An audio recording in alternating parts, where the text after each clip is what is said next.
Welcome to the Perception Games, where we explore the hidden layers of reality, the forces shaping our perceptions, and the truths they'd rather keep secret.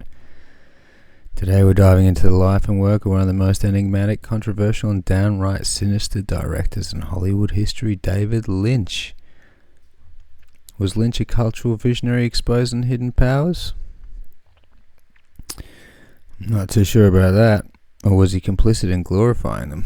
That's probably more likely. Did his work unveil the esoteric truths of Hollywood?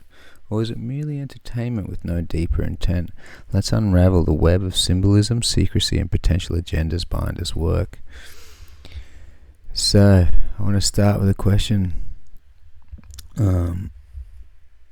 Basically, everyone talks about David Lynch, or how original he is, how great he is. He's like got this style, in the 90s that people were really drawn to. His Twin Peaks was just super famous, super dark and satanic though, Like, I want to challenge this concept that David Lynch's ideas were original. And I'm going to bring up things like his themes of portals and mirrors, doppelgangers and clones. There's also his normalization of UFOs. All these things we're seeing coming through in spades in all types of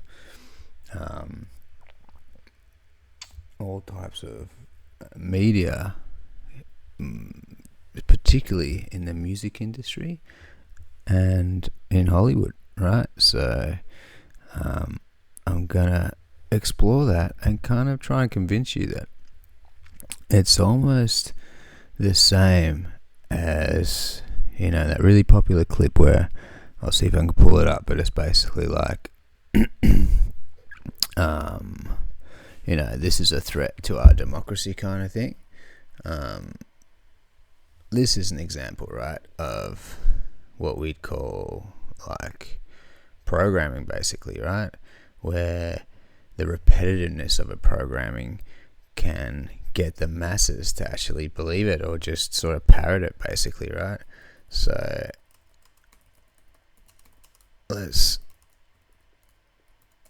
I'll just show you quickly. So something like this, I guess, is probably what I'm talking about. Unfortunately, some members of the media use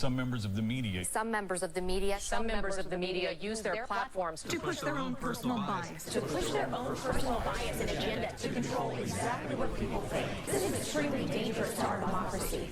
Unfortunately, this is extremely dangerous to our democracy. Unfortunately, some people.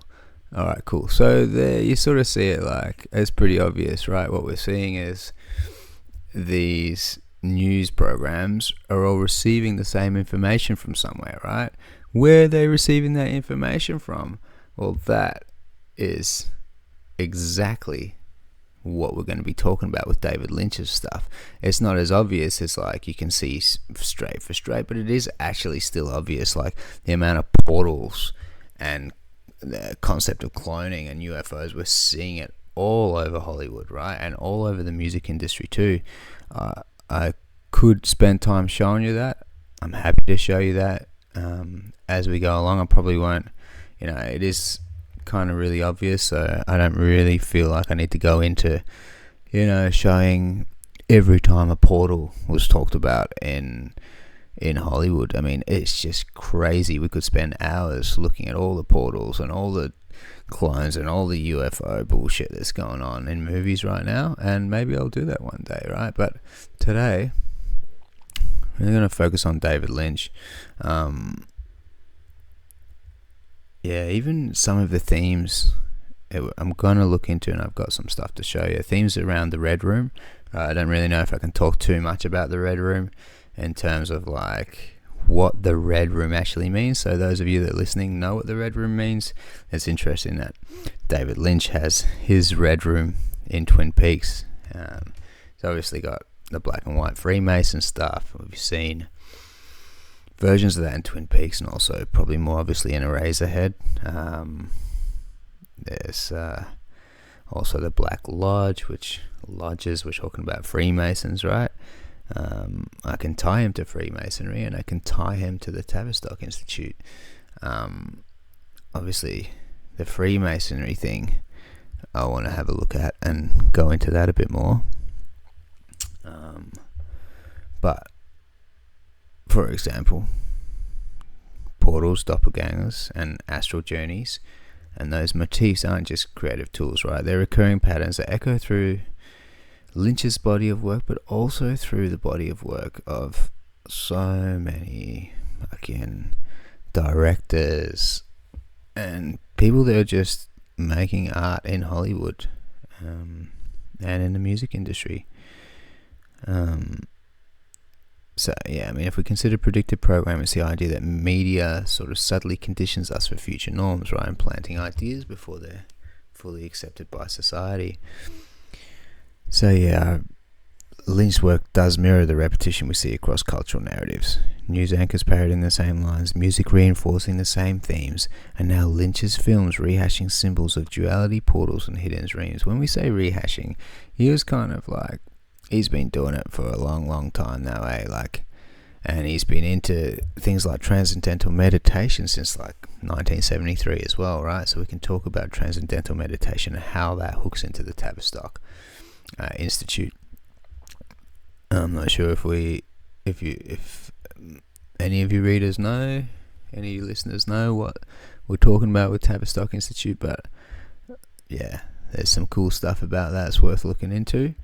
But to start this video off, we'll just go from the start, like, I want to look at Lynch's early life, and I want to look at the idea about grooming and his exposure to elite circles of society from an early age. So David Lynch taught scouting. Kennedy's inauguration, whether Agent Cooper is an Eagle Scout, right? So he talks about scouting, Boy Scouts, right? Who was the guy that started the Boy Scouts?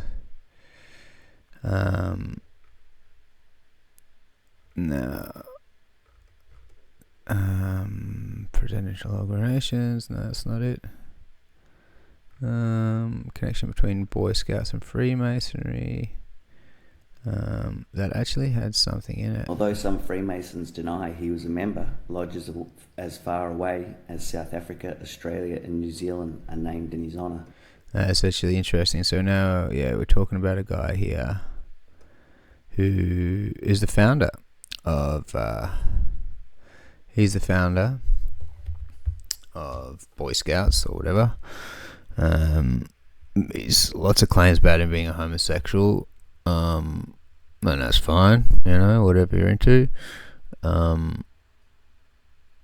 He has been linked to liking young boys too, which is not always not ideal if you're running a company that just deals with little boys. So so this guy, Robert Baden-Powell, right?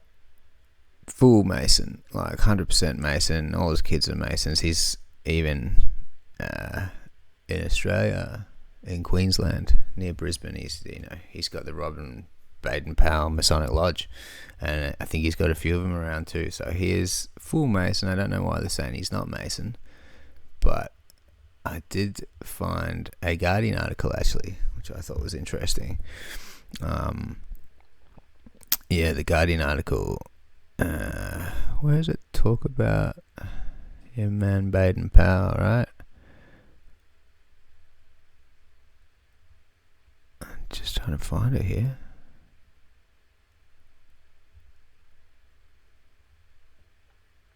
I think it might be up a bit. Where did I find it?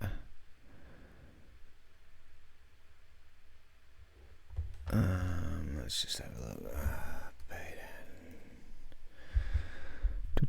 Oh yeah, here we go. So,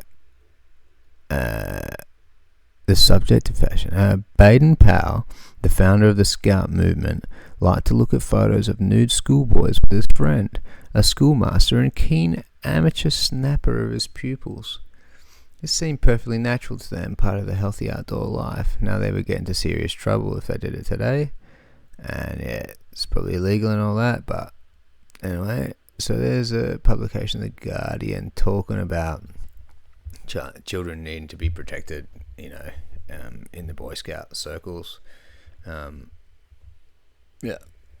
Scouting and Freemasonry, there's all this kind of symbolism that ties in Scouts to Freemasons. For example, here is a Boy Scout Association office in Hungary, and we can see the all-seeing eye here, right? So yeah, there is definitely links between Boy Scouts and Freemasons, like no doubt, 100%. If you were a Eagle Scout and you are a Mason, then you can pay $10 and get your own little Eagle Scout Freemason badge. Wouldn't that be cool?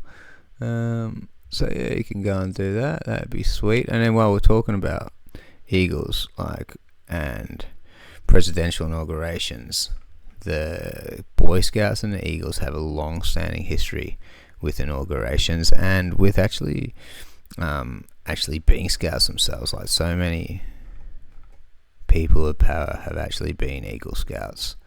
I did have a list here that I was looking through. It was quite remarkable, really. I can't remember some of the names on there. But yeah, there was a fair few.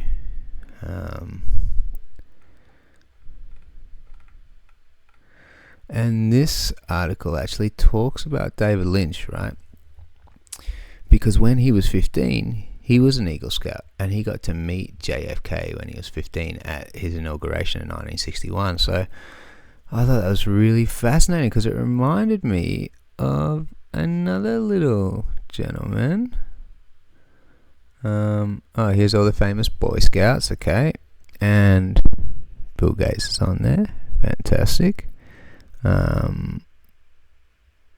Couple of really interesting people on there, but no, that's not what I was wanting to show you. I actually had a picture here. There we go. Look who it is. A young Bill Clinton meets President John F. Kennedy in 1963. So there we go again. And what I'm kind of inferring here is that, these guys who are groomed or end up becoming prominent kind of cultural engineers, basically, in some way or another, whether it's in politics or entertainment or religion, spirituality, self-help, new age, whatever it might be, right? I just found it interesting that a young Bill Clinton meets President Kennedy and then goes on to have a remarkable presence in global politics and beyond, right? And then, as you see here, David Lynch actually talks about his time when he went to see JFK, right? It was Lynch's 15th birthday, Kennedy's inauguration, and he was a scout and he got to meet him, just like Bill Clinton did. So that makes me kind of obviously think that there's something to do with Lynch here in Freemasonry. There's a lot of ties in there, and there is evidence to show that he's been exposed to elite circles from a young age. Plus, he is part of Hollywood, and Hollywood is a cesspool of fucking satanic rage, isn't it? So it makes sense. That was his childhood. I wanted to talk about that, the Boy Scouts and the Freemason connection.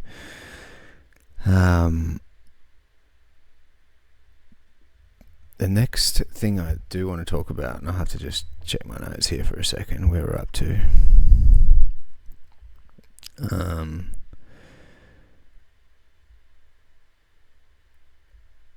Yeah, the next thing that I want to get to, right? Well, do I really want to talk about that? The next thing I'm going to talk about is the symbolism in his work itself, right? We'll talk firstly a bit about Freemason symbolism, and also kind of other symbolism, a bit more nefarious symbolism than just straight up Freemasonry, that I probably can't talk about too much on here. but we'll get into it a bit. So to start a little bit low key, and we'll ramp it up from there. Here is obviously the black and white Masonic layout, light and dark, duality, opposing forces. So yeah, really common Freemason motif that you'll see all over the place, everywhere. If you look out for it, it is everywhere. Then we have these red shoes, right? So this is something a bit more kind of esoteric, I guess, a bit more out there. But we see here Twin Peaks season 3, or Twin Peaks in general, 4 different cases of people wearing red shoes. Now, do people just like wearing red shoes, do they? Well, looking into red shoes a bit more, we can oh no, I don't want to play that, sorry. Looking into the red shoes a bit more, and I think I've lost the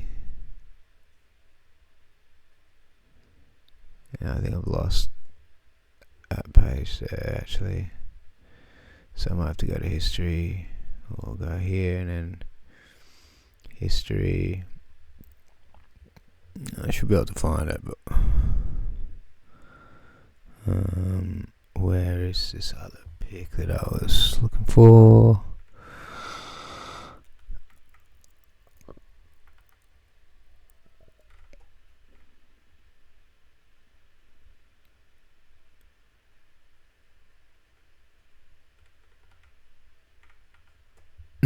Yeah, look, basically we can just go Tony Podesta 65th birthday party. This guy on his 65th birthday party is deciding that he wants everyone to wear. Oh, no pics there. Okay, no pics. Why are we not getting a pic there? Come on, don't be shy. Don't be shy. Alright, that's not it either. That's just some weird... Why am I getting all this script? What the hell is going on here? That is so strange. Wasn't giving me that before.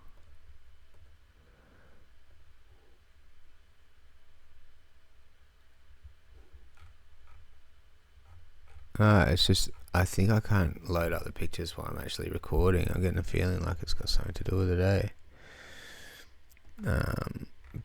But can I just go to images here? Yeah, cool, okay. So I would have probably liked it on Politico, but whatever. Right, so here we go. Tony Podesta. There he is, right. Everyone has to wear red shoes anyway. Can't talk too much about what the red shoes mean, but it's not good. And yeah, the red shoes are not good, that's for sure. Let's just say there's a red shoe club out there, and it's got to do with elite societies. Tony Podesta, he's got to do with some gates, and not Bill Gates, different types of gates. Something like Watergate, but different. Okay, so that's his little thing. He's got stuff in there about portals, right? So this is interesting, the mirror scene, and it's creepy as fuck, but it's basically like a type of portal, right? Because through that mirror is someone else. So let's see a little bit of this. It's fucking creepy as fuck.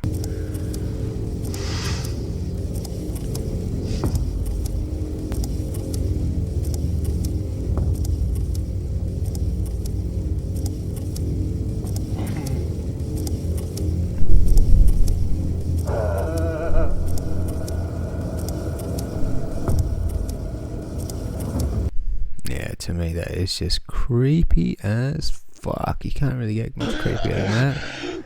I mean, this is fucking creepy as fuck as well. There's a doppelganger. So we're talking about cloning here.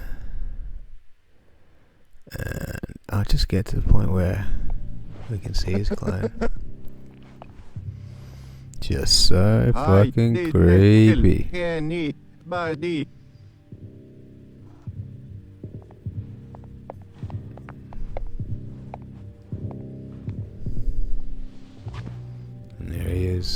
the clone.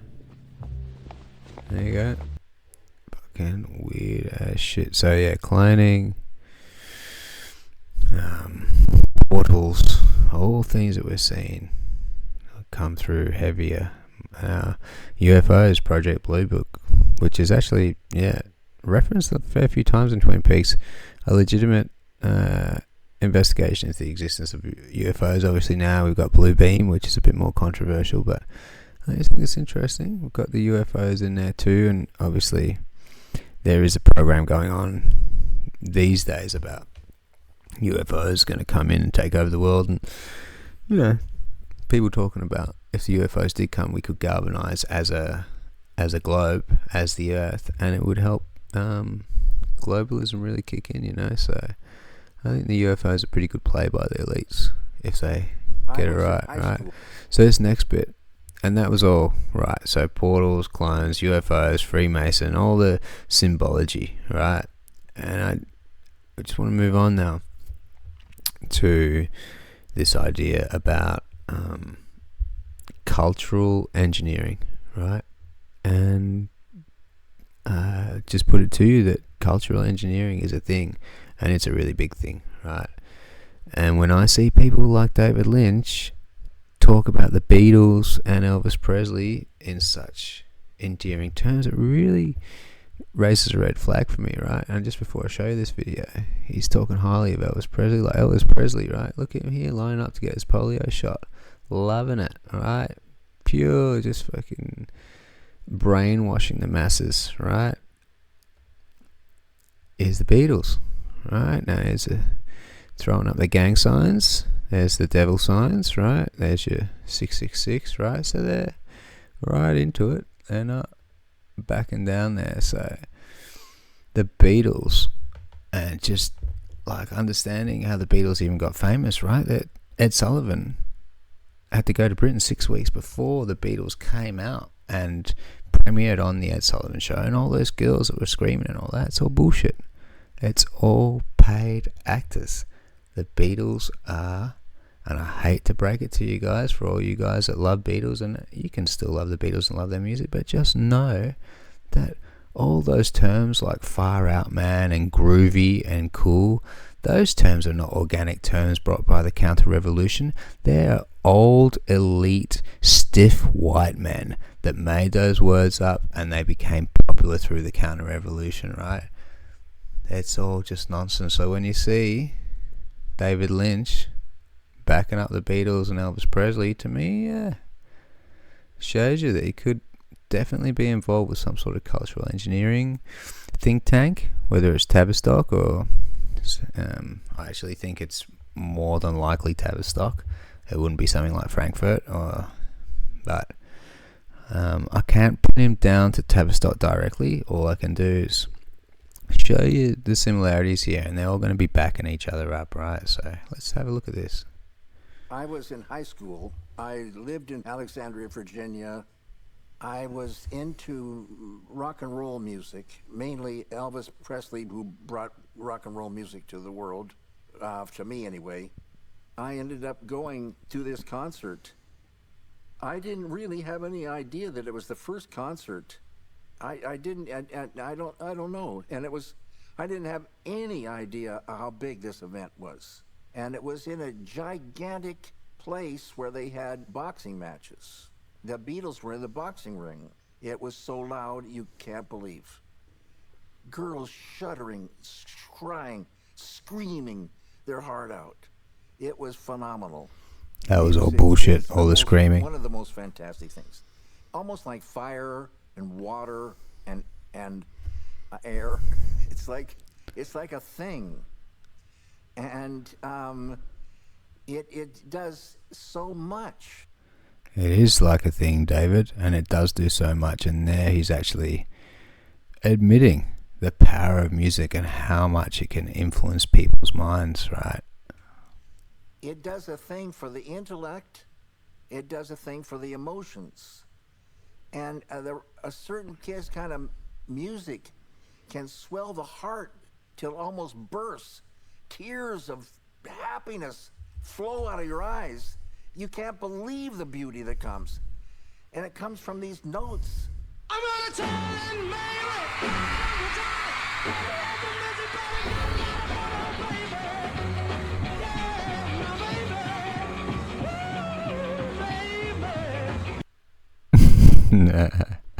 The Beatles. So funny. Alright, so that's his little thing about Elvis and the Beatles, right? He's so into them, he's loving them. But the Tavistock Institute is tied down the Beatles, right? Like, and there's a guy, Mike Williams, actually, you should check him out. Just type Mike Williams, Beatles Tavistock into BitChute or whatever. And there's some really interesting stuff. There's a book that chronicles, I mean, it's marketed as being a fiction book, right? But it's basically, this guy claims that he is the new Paul McCartney. Like, Paul McCartney died and then they had to find a replacement. This guy's got memoirs, Billy Shears, I think it is, but that's worth looking into too. It's very fascinating. There's a lot of stuff in this book. You couldn't write the stuff in this book without actually being there, eh? Like, so it is some compelling stuff in there, and stuff just to get you thinking, and get you thinking outside the box, get you thinking, like, you know, outside of this mainstream narrative. And there you go, there's some Mike Williams on Tavistock. Okay, my computer is starting to lag a little bit now, so alright, cool. And the last thing I'll show you is just this really weird David Lynch video where he's kind of just eating panties and talking some words or something, and Joe Rogan, I mean, it just proves his satanic, like, messed up, twisted mind that he has. But let's check it out. I hope it's real. Thank you very much. They're still warm. Okay, now, they're very warm, as a matter of fact, Cinnamon. Sorry about that. Okay, and now, the deal is, I'm going to put these panties in my mouth and pronounce WMM's full username. Are you ready? He's a genius. What the fuck, dude? I love him.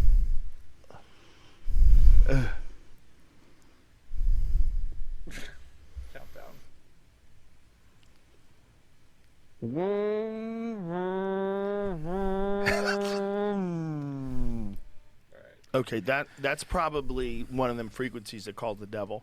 Like, that sound, that's probably what the devil responds to. If you have a mouthful of panties, you try to read anything, the devil's like, I got you. I got you now. That's a song of God. There's a sound that you make, like a sound you make with a mouthful of panties. Like, just imagine, just demons just summon, and they're like, we were waiting for you to open the portal. Like, you have to make... There you go, man. He's making fun of it like it's devil and demonic, but he's not far off there, and then he's fucking talking about portals and shit like that. This Joe Rogan is such a psyop. I will do a thing on Joe Rogan being a psyop. I want to continue on from a bit of Matthew North's work, but definitely worth looking into Joe Rogan. What a psyop, what an asset. And there's the full rundown of the video. I'm kind of feeling like we don't even need to watch it. It's just basically him going, yeah, I'm going to eat her panties, and then he gets her to stand up, gets the panties, chucks it in his mouth, says some random shit, and then he's done. What a fucking kooky nut job. Anyway, that is what we would call the end of the video, and yeah, subscribe and comment. Let me know if you like it. Let me know if you want to know anything else about some of the things I talked about. I'm going to start creating more content and getting better at creating content. I just thought I'd chuck this out because David Lynch died, and I was curious to get something out there and just keen to get something out there. So yeah, until next time, all the best.